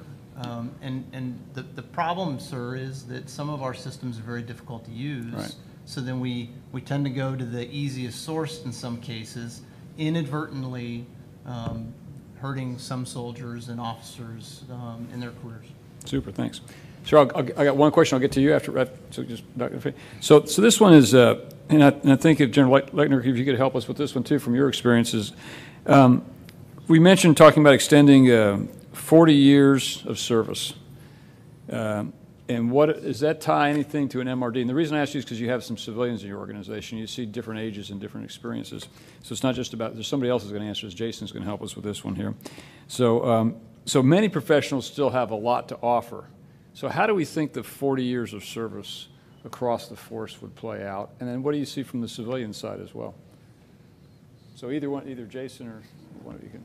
I'll let you go ahead. Just your thoughts on that. So I'll talk to you about a military standpoint, and then I have some thoughts on the civilian piece. But from the military piece, if the Dotman reform that General McGee was speaking of is, there are officers that are very talented that we have sent to get trained in cases to get master's degree and PhDs, and that time away has really disadvantaged them, and they're now at their grade, right? They haven't been promoted. I think that with the change in DOTMO, it will allow us to keep a major to 40 years if we like, as long as that officer is performing and they have the skill set and we have a requirement for them. As you all know, we're growing the Army. I think that this is really apropos that we've got the DOTMO and ROTMO reformed, because it's allowing us to keep talent. And as long as an officer is willing to serve for 40 years and perform at the grade of Major, Lieutenant Colonel, or Colonel, I think that's great. So for the civilians in terms of serving, you know, when you talked about in your organizations, I think what the civilians really want to see is the change that the Army has talked about in terms of civilian workforce transformation, in terms of career map programs, because, you know, my organization, we have focused on the human capital strategy for civilians. And DPMAP, as talked about with General Letcher, is a good start of that, because they're smart objectives that link them to the mission. But more importantly, with the civilians is an individual development plan, an IDP, because that commits them to a professional development plan, and you can send them to the same kind of professional development training that they have for civilians that you can do for military. And when you link the DPMAP, the SMART objectives, and they have an IDP, you know who's in, right? You know who wants to go to the next level. Because I think Mr. Williams will attest to this. We have plenty of requirements worldwide for civilians who want to extend their career and contribute at the next level. They can serve worldwide. And that's what I try to impress upon the civilians, my organization. My commitment to you is to get you to be the best civilian, the best trained civilian, but I can't promise you that I can promote you here. But the Army has requirements worldwide, if you're all in, that you can be successful. And there's nothing wrong if you just want to remain a good GS-13 and you want to commit there. You can document that in your individual development plan. But the civilians are a great source of continuity and expertise. 2/3 of the workforce at HRC, they're civilians. We couldn't do it without them. So I think we as leaders owe the same back to them as we are focusing on talent management for the officers. We owe that same commitment to the civilians for as long as they're willing to serve. So sir, can I hop in on the 40 years? I mean, Sure. Well, so, please go ahead. It's an interesting conversation, right? Because let's just say up front that 30 years and 40 years are completely arbitrary. I mean, they are the definition of an industrial model, right? Like, what's magic about 30 years of service, vice what's 40 years? 40 years gives you expanded capabilities. But I think what 40 years allows you to do is to take an officer who is, let's just say, someone who's demonstrated tremendous potential along the ops track, goes all the way up to battalion command, and then all of a sudden she's not selected as one of the few who gets to be a brigade commander. And then you look at the unique sets of knowledge, skills, and behaviors that she has, and you say, look, you're never going to be a brigade commander in the ops track, but what we recognize is you've got some unbelievable strategic communication skills. So let's get you a master's degree, and then let's utilize your talents in public affairs or strategic messaging or recruiting for the next 10 to 15 years that we're going to employ you, so you get a return on investment of an officer later. And that probably wouldn't be for everyone, but that could be for someone who has demonstrated high potential to continue to serve at the highest levels, but maybe just isn't the person who's going to be at the top of their field in the ops track, which we know becomes tremendously competitive as you go higher and higher up in the ranks. And then, sir, I'm just going to add on to No, please add, and then we'll come back to you, Daryl. Oh, sorry. No, go ahead. So the MRD piece doesn't, I don't have a lot to say on that piece. It applies to us. But in terms of requirement, in retirements, it does. We almost see like a camel in our organization. We have really young people or a huge group of people getting ready to retire. So there's no continuity over time with that. And I'm not exactly sure what drives that, but it's a concern not just in my headquarters, but across the organic industrial base. And then secondly, the moving part is really important too. When I took command, I started walking around and talking to everyone, and a lot of people had finance degrees, and I thought it was really odd in ammunition headquarters, people had finance degrees. But DFAS used to be at Rock Island. Yeah, when DFAS moved, everyone came over. So from a talent management perspective, and they're all great, employees, but is a finance specialty, really tied in with an ammunition headquarters. And so looking at talent management from that perspective as well. Yeah. Great, thank you. Yeah, but you're right about that, because it's, across industry, I work in industry, there's the same kind of challenges of this curve and cliff of gaps and seams. But there's different things that I'll comment at the end that you can do in the civilian industry that the military hasn't adapted. So, Daryl, you had to come. I was just going to add, I don't know if we have any of our allies or partners in the room, but I spent a lot of time in those Right there. environments. And I would argue, hey, sir, how are you? I would argue, you can correct me back on it, but I just left, my last command was in NATO, and I would say on par, as we go forward with these initiatives, it may be helpful to look to our allies. I would say many of my contemporaries were 5 to 10 years older than the average captain, major, lieutenant colonel, colonel in general, if you will. My deputy was 4 years older than I was, and so it may be a chance to harvest and look at other models. I don't know if you want to comment, sir, on that, but as we go forward, it may be an opportunity to harvest some of the efficiencies they've gained from having folks that are probably a little older than our services. I just pulled you on the panel. So good afternoon, Colonel Marchand, French Army. It's right that in the French Army, the age is very important to be promoted.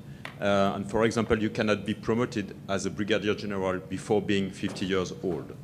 So that's a rule that forces people to be promoted quite later than they could be for the ranks before.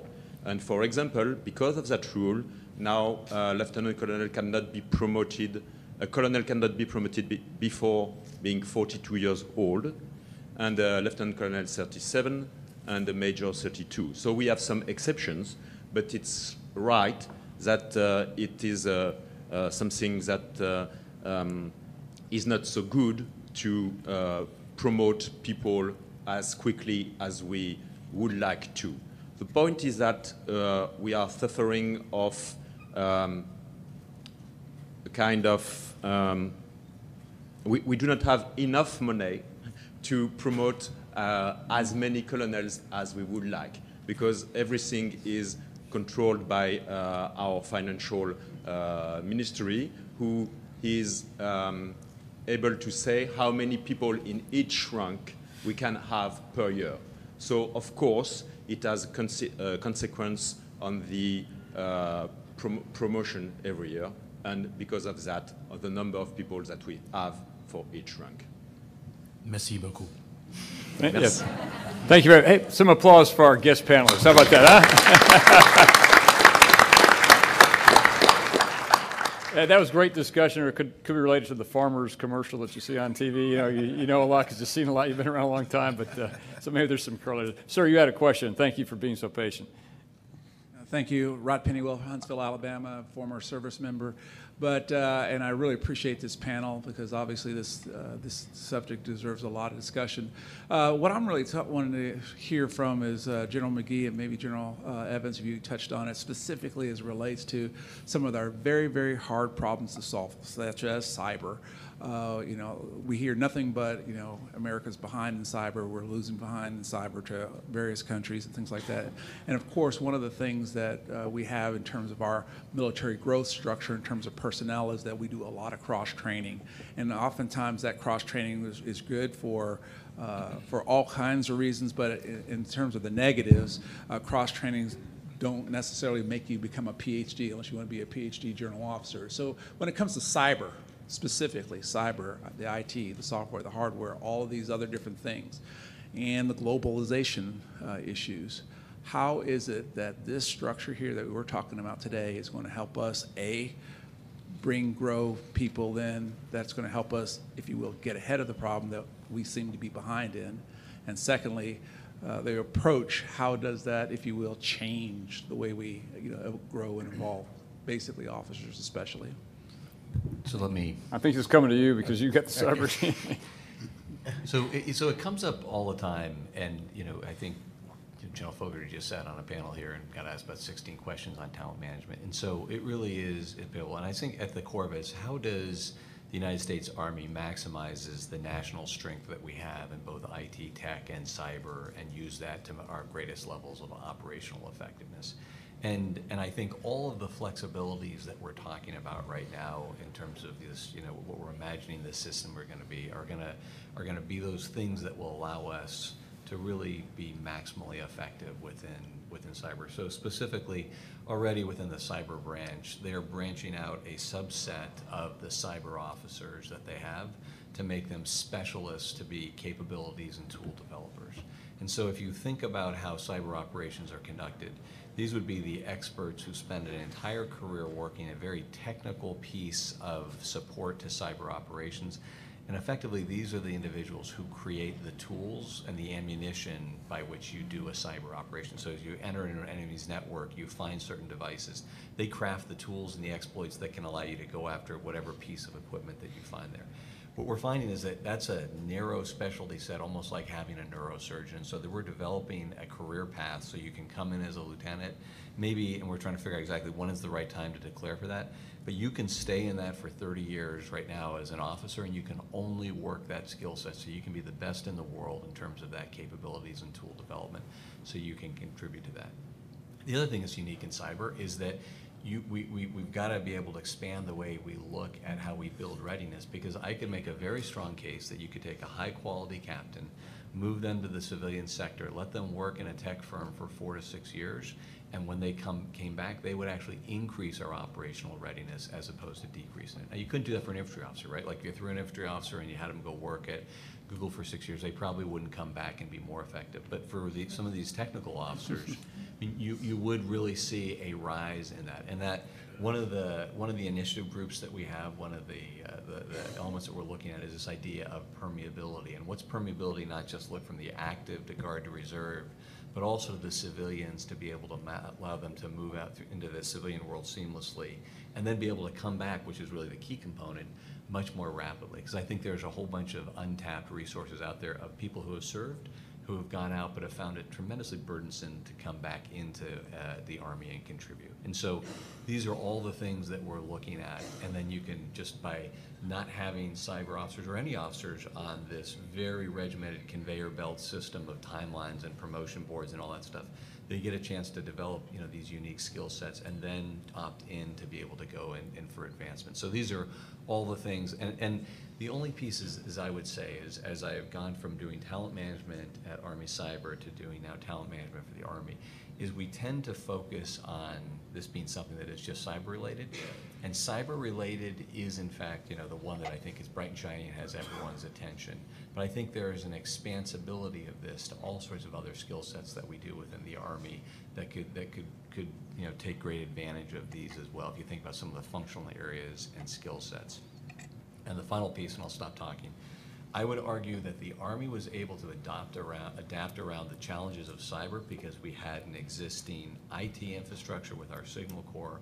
We had military intelligence who had done a lot of SIGINT, and an already relationship with the NSA who had done lots of hacking. And so cyber came at us rapidly, and I mean incredibly rapidly, but I would argue that cyber came at us more slowly than some of these other challenges that we're going to have to face as an Army, whether that's biowarfare or artificial intelligence, or all these different things that are going to start changing the characteristics of the future operating environment. I think they're going to come at us much more rapidly, all of which means that we need to have an agile officer management system to be able to get ahead of these and respond as they start developing and becoming more impactful to how do we conduct ground combat operations.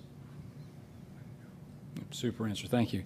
So let's shift gears a little bit. And we talked earlier about, the Secretary talked about those that are willing and able to serve, and we also talked about the percent of people that are unable to serve for being obese or lack of fitness or other characters. So from the ROTC and from General Williams' view, what do you see the youth of America, and what initiatives do you have going on to help look at those problems to bring in more qualified people? Yeah.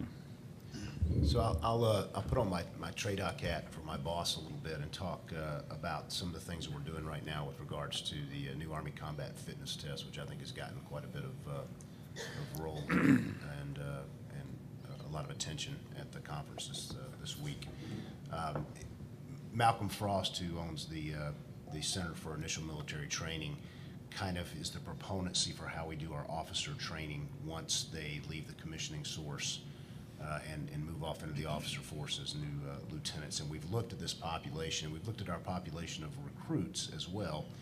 And we have decided, hey, we've only got about 30% of the military-aged men and women in our country that are fit to serve. Now, some of that's not physical. Some of it can be psychological. Some of it can be legal issues and other things. But there is a real problem we're facing as a nation, and we've got to get our mind wrapped around how to get better at it. The Army Combat Fitness Test is the new testing metric that we're going to use to measure overall total component fitness. Now, it's a test, and there's a lot of focus on it because it's replacing our record test, the APFT. And so there's some angst, and there's some concern, and there's some anxiety, as you can imagine, anytime there's change. But more holistically, what it is it's just the output of what we want to do with regards to total fitness. So we want to focus not only on the physical component of exercise, but the other two stools of that, other two legs of that stool, that performance triad that has to do with rest, sleep. For years and years in our Army, we've all just kind of powered through it. Down the table, here's one of my buddies. He and I have passed out at the same table before downrange after working long, long hours, thinking that we could just power through it, not realizing that data shows us that really after a week of sleeping only about 3 hours, you're operating like you've had 2 or 3 beers. You're impaired. And you're telling young men and women to assume risk while you're in this impaired state. So the Army's got to get over this, I can power through it, I don't need rest. You need rest. Your brain needs rest, your body needs rest. And then there's the nutrition component, which is a real challenge for all of us as a society. And that can't start when an 18-year-old walks into the Army. We've got to start earlier than that, talking about better overall nutrition and value. We're trying to do that in some of our junior ROTC programs out there, and we will get some of those young men and women into the Army force, about 25%. But we've got to start looking at this thing from a totality standpoint in society. So the ACFT is our way to generate change in how we're looking at overall fitness so that we work not just on endurance and muscle strength, but core, agility, flexibility, and then being able to protect ourselves and make sure that our soldiers can last longer on the battlefield. Yeah, just to double tap that a little bit, we are as well. In fact, this week it's going on, I think today, up at West Point, the ACFT. In fact, we have another population that we're looking at. We're trying to provide value back to General Townsend, the chief, and the secretary on their fitness. Is we have a 40 over 40 population as well. I think my commandant just took his test today. So the idea is, as John mentioned, is to get way left of this. In our recruiting and our outreach, we talk about this. In fact, this Saturday, en route to beating San Jose State on Saturday, I will talk to a group of young cadets, and we talk very seriously about these young men and women. And we say, look, we know you're smart, but you're going to be on your feet for a long time. We expect you to walk a long way in the summer when you come in. This is a military academy, so we talk very seriously about this generation that spends a lot of time doing this. You're going to spend a lot of time standing and just moving, and so you're going to take your 12-mile walk back from your summer camp. You're going to take the new ACFT, but you're going to have to be physically active and vital for 20 hours a day, 18, 20 hours a day for a long time. And so we talk about that way left in our outreach and our admissions process, and I'll start talking to these high school kids every weekend when I use it as an outreach. And we're using those also, just one last thing here. All of our away games, General Townsend's been tasked by the Army to look from a campaign perspective, John and I, to outreach and get at recruiting and make sure we're getting the right athletes in. And so I'm taking every opportunity, all of our away games, to do that and set up a shingle here and say, hey, we're one part of the Army. Here's the other parts of the Army, OCS as well. And here are the requirements. Here is the physicality. You got to be smart, but you also got to be fit, and you got to be ready to go. So thanks for the question. Super, thanks. Let's bounce back to IPSA. Oh, I'm sorry. I'm sorry. I didn't see you. Lights are right here. Go right ahead, ma'am, please. Thank you. Hi, I'm Jenny Davis, a retired Army officer. That discussion made me actually think about what the Army's doing to identify and to develop intellectual dexterity, but that's not really the question I stood up to ask.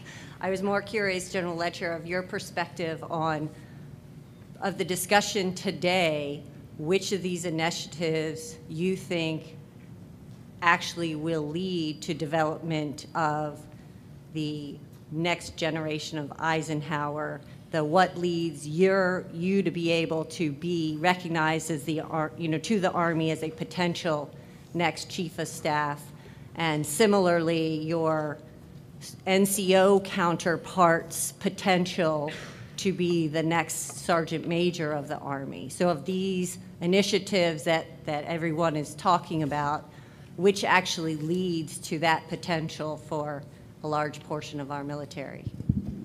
Thank you for the question. So I think all of the initiatives contribute, but I think the one thing we really haven't spoken a lot about is the individual responsibility to any of these programs. And so as we build mentorship tools, as we look at skills, attributes, behaviors, individuals have responsibility to make sure that they're doing the walk, right, that they're not sitting on the couch. They have the responsibility to ensure that they adapt to a new physical readiness test. They have a responsibility to take advantage of opportunities that are out there. And so I think all of these contribute and add flexibility to maybe do a system that was a little more rigid, but I really think it's going to come back on the individual in the end. So can I just throw one thought in there as well? So it's interesting in the conversation about talent management, the examples of Eisenhower and Marshall and others come up.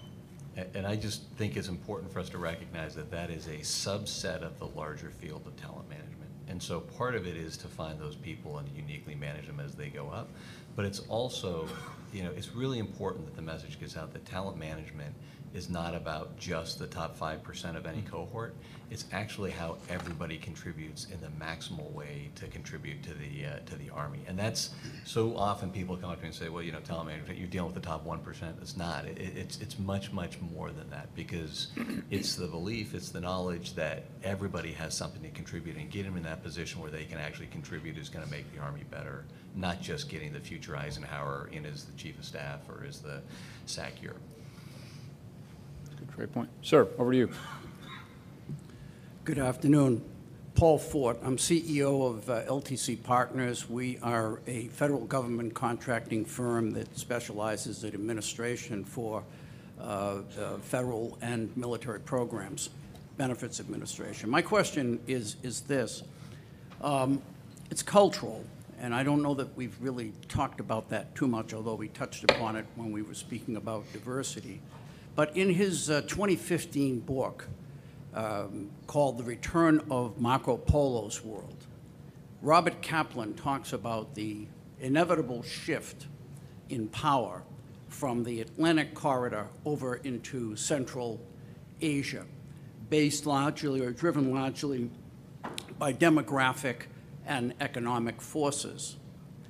My question is, what does the 2028 plan that we're reading about and that you've been talking about more broadly do to prepare our future military to deal with languages, mores, belief systems, non-European, non-Western cultural systems in which there may be, that may very well prove to be future scenes of conflict? Thank you. So, Sorry, you want? Well, I know there's some things that we do with the Academy. Maybe we could start with the Academy, because I think that's a great place to start, from partnership programs, language, and then go on down if there's anything from the command, and then JP. So we bring in, to get to your point, and it's actually one of my efforts. I'm sort of completing my 100 days as the new soup, so I'm looking at areas. And I actually think I've looked at the language program, and if you're on a sort of math science track, you're required to take 2 semesters of a language. If you're on humanities, it's a year and a half, essentially 3 semesters.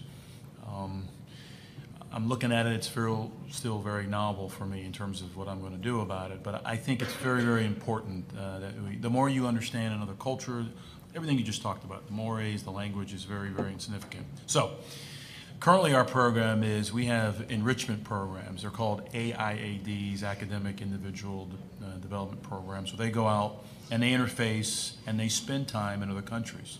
ROTC as well. I won't take John's thunder. I'll let him talk about that. But it's very important that our soldiers, I actually, when I talked to all the new class, I had all the international cadets stand up.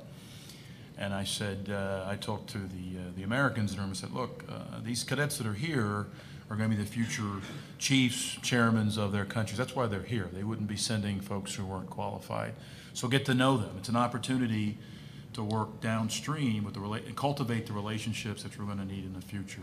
Now, we get that mandate from the State Department and the Department of Defense of those countries, of those cadets that were here, that are at West Point. Just last week, 2 weeks ago, we had the Prime Minister of Kosovo there, we had the President of Liberia, and the President of Georgia visiting because it was UN General Assembly Week, and their cadets were there. And we met with them, and they were very impressed with the interaction of the U.S. cadets with their cadets.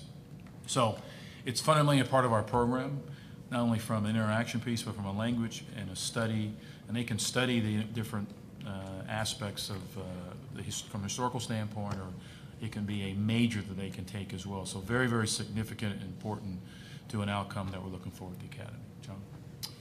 Yeah, we do some of the same things the Academy does with regards to kind of, it's a little more episodic for us, frankly, because of the size of our population. We have a program called the Cultural Understanding and Leadership Program in the summer. We combine it with our cadet summer training. We give cadets an opportunity to the tune of about 1,000 to 1,200 cadets get to do this in the summertime, to go out across the geographic combatant commands and work with the Army component commander in those areas. They get coupled up with partners, and they go out and they visit either the military training institutions there, or they go out to one of the field units and spend 3 to 4 weeks with them. And it's a cultural touch. You know, it's certainly not an immersion. It's certainly not enough. But what it does do for young men and women, and when I talk to them, I got to talk to a large group of them before they left this year. I asked how many of them have never been outside of the United States. It's about a 50 percentile. I mean, you'll see half the room's hands go up. That is a hugely informative process for them. I think languages are more problematic, and I say that because I took Spanish and French in high school and college, and I speak English. So I say it also because I come from the SOF community, where the Special Forces branch in particular is immersed in trying to make sure that people build language skills, and it is incredibly tough for them to do that despite significant resourcing and a significant focus on it. So people who come to language late in life, if they're not English second language, or they didn't grow up in a cultural setting where they had another language that was spoken in their home, very hard for them to pick it up once they get to college, particularly when they're trying to focus on some of the other things that are a little bit more basic blocking and tackling where we need them to focus. So I think that's one we got to continue to work at, but that is a hard nut to crack.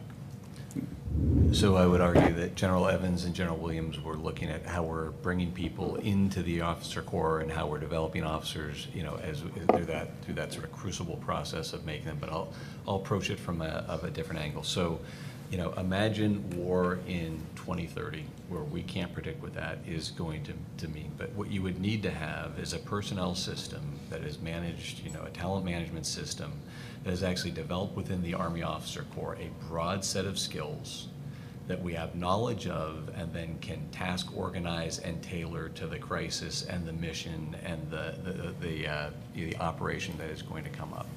So that's a piece of it. That's conceptual how I think, you know, we need to be able to move forward. And then the other piece of this is that any prediction of what warfare is going to look like in 2030 will invariably be wrong, but we could probably make some pretty accurate positions of what future warfare is going to look like by studying some of the trend lines that we have. And just as suggestions, and not saying this is what we're defaulting to, but you know, you could probably argue that in 10 to 15 years, combat in the operational environment is going to be data rich instead of data poor. So how do you mine through this wealth of data that is out there?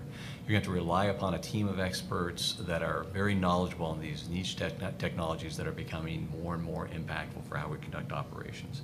You're going to need to have a diverse team of allies, and also within the United States government to be able to tackle any of these problems because of the interconnected nature of this.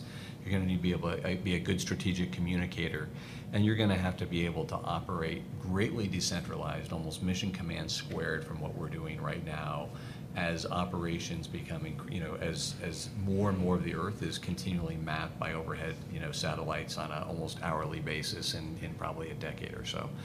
So I think you could start using what these trends are going to be, what those frameworks are what we're going to need in terms of strategic leaders, and then start developing the assessment tools and then the development tools to see that you've got an officer corps that is developed along those skill sets, and then you've got a measure of assessing them before you put leaders into strategic positions as they go along the strategic path. But I think that's the way those all come together to create an officer corps that in 2030 is ready to dominate in a very uncertain operational environment.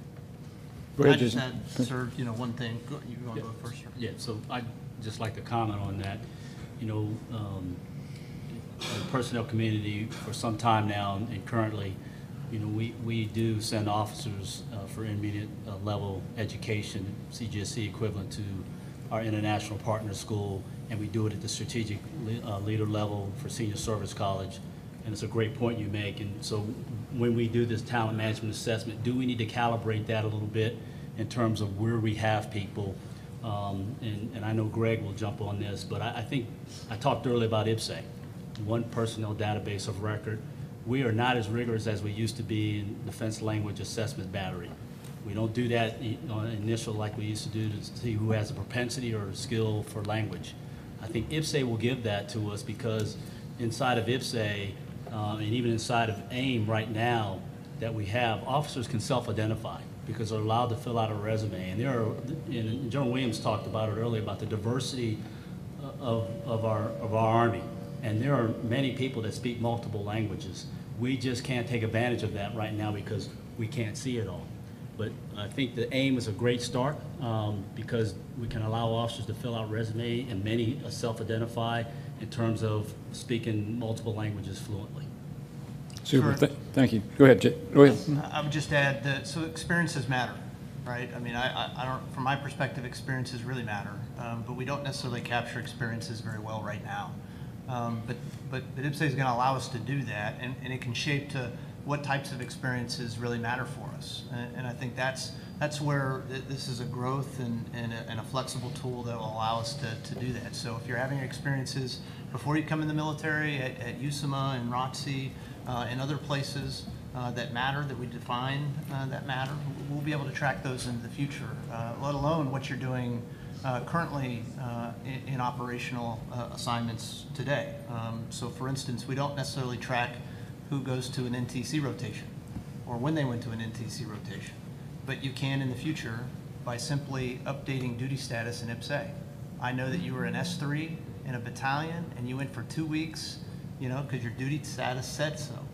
That we can use that data holistically with other self-professed experiences to start building a complete holistic talent profile of individuals. And how we define what matters more, that's probably coming. But the system will be flexible to take that kind of information that we can utilize in the future. Super, thanks.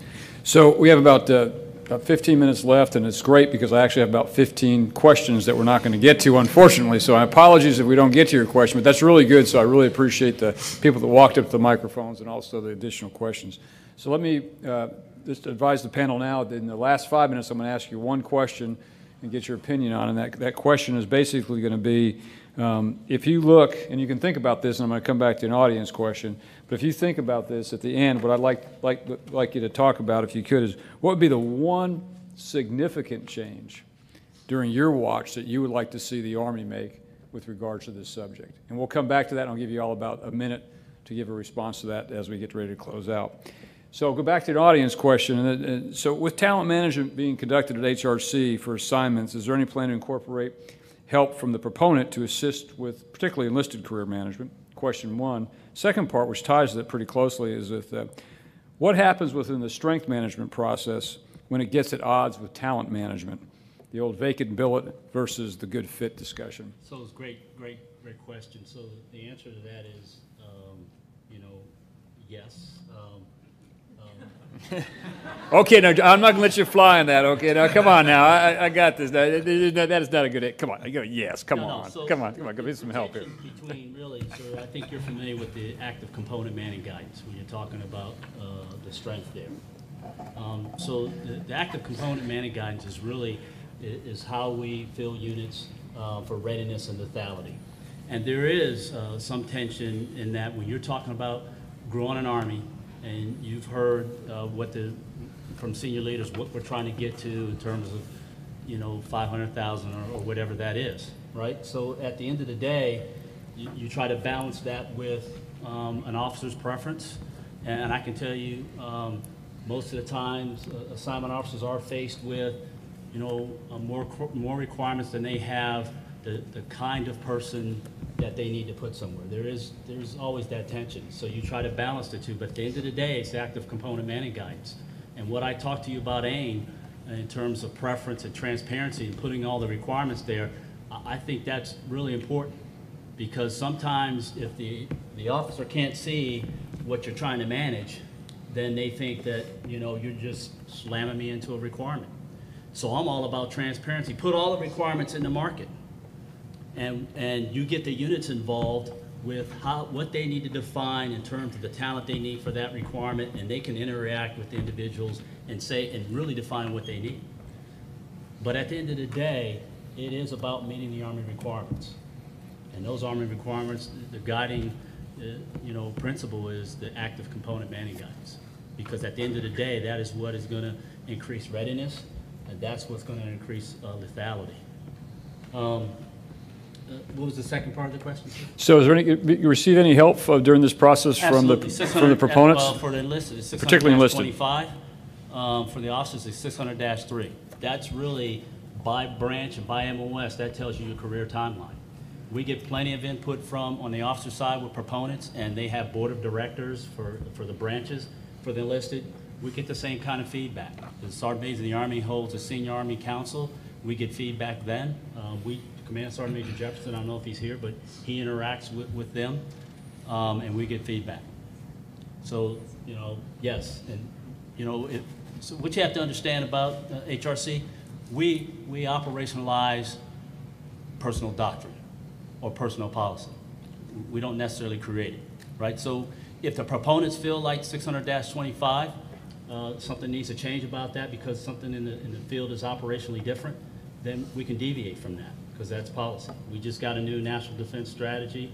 That's going to be the guiding light. It goes to the gentleman's questions about what do you need in terms of culture and language. Well, I think that's pretty telling if you read the national defense strategy, right?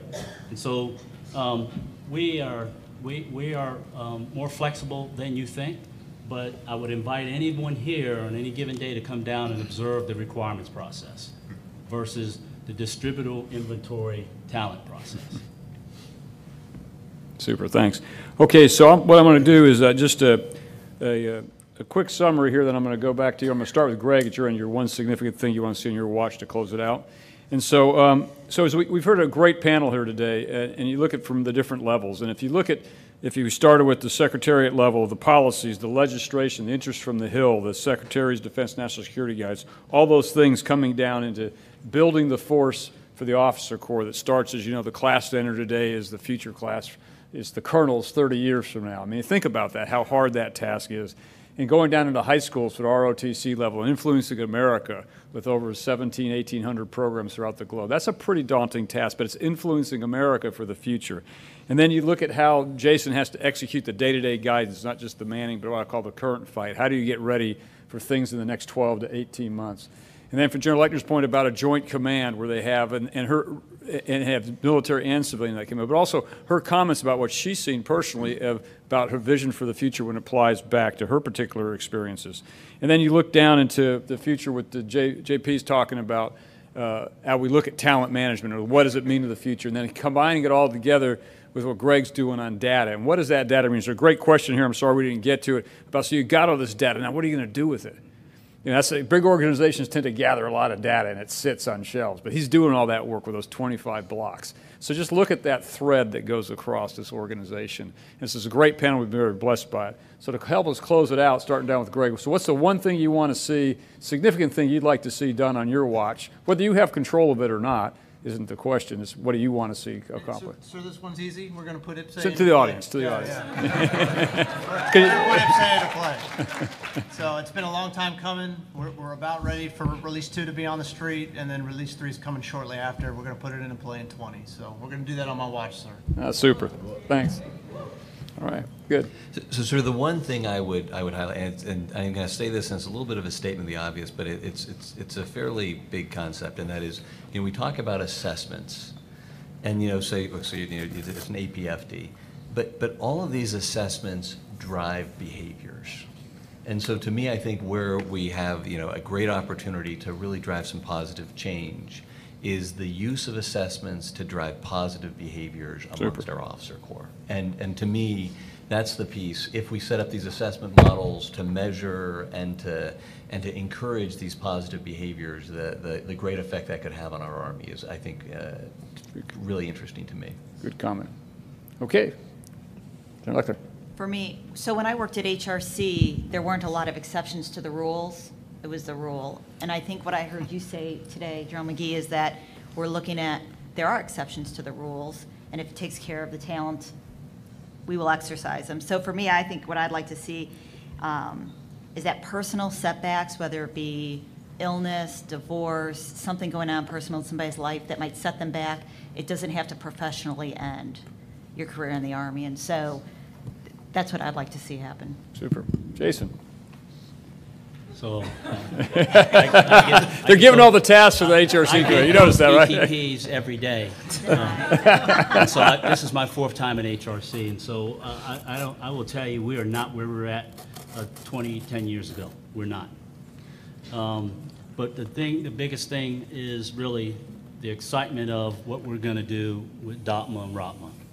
And over 38 years, we've been constrained by really law of what we can do with the officer corps and talent management. This will allow us to extend careers, kind of promote who we need to promote based on them having a particular skill set and assigning them, and extending careers of people. The excitement is the Army is growing, and we cannot grow the Army, in my mind, without these authorities, because we do need to keep officers around for longer than we're allowing them to stay at grade, because there are people who will stay to 40 years and contribute at major, lieutenant colonel, colonel. And so that's the excitement for me is the growing the Army and the new authorities we have here based on this legislative change of DOTMA and ROTMA. Super, thanks.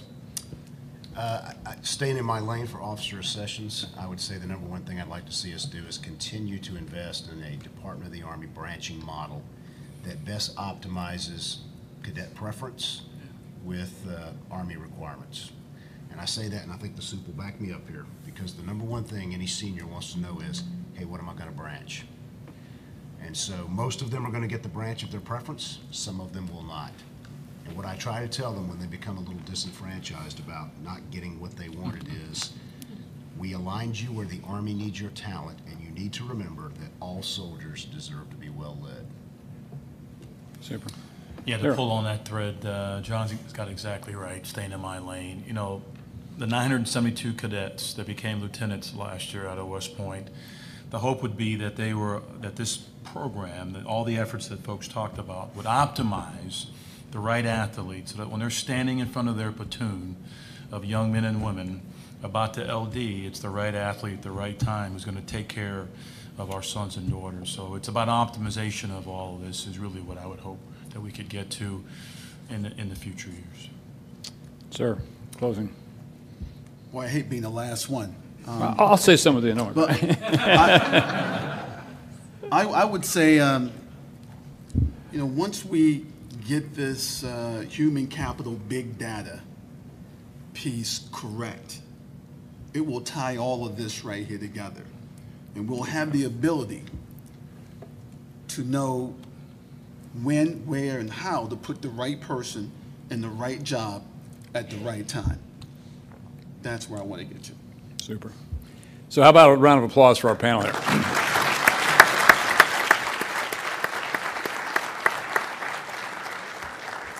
So this is a superb panel, and I know, I'm sorry again, we didn't get to all the questions, but I know the panel will be up here for a few moments or on the floor if you want to grab one of them individually. So thanks again for your attention, and have a great day. This has been a super panel, and good luck to all of you, and thank you for participation.